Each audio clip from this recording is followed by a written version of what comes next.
It's funny how time is a catalyst for change.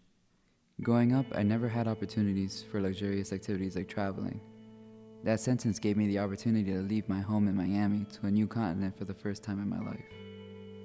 The idea of study abroad was completely foreign to me. Who would think that I would get to travel to Cape Town, South Africa, based on my academic merits and leadership skills? I would have intense self-battles because of how I was perceived growing up. I was never the top student, never excelled academically. I didn't know what I wanted to be when I left high school, and no motivation to even be remotely successful. When I got the email recommendation about this scholarship from my academic dean, those intense self-battles reemerged. Why would anybody choose someone like me to study abroad?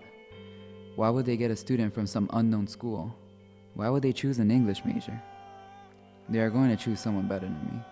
I don't have any leadership skills, so they can't choose me.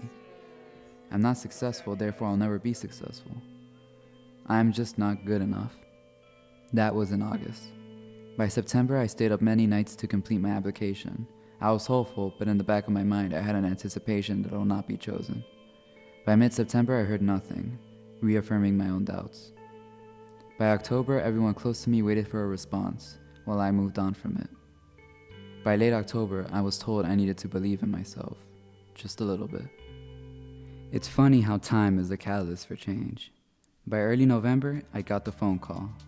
I was one of 10 in the United States to win the study abroad scholarship. It's July, and I'm in a brand new continent in a city I've never heard of until a couple years ago, joining strangers on a month-long journey to become a strong leader, and more importantly, a conscious one.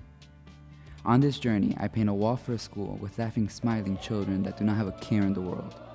I hike up one of the 7 wonders of the world and meet extraordinary, wonderful individuals who I am very fortunate to call my friends.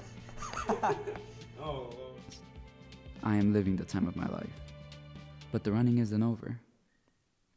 I have to go back to Miami. What happens now? Because in Miami, it's not as easy to interact and be exposed to other cultures. It's harder to get along if you already don't belong, and it's hard to find actual cultural competency. The person that I was back then was afraid of change. The person I am now has a different story.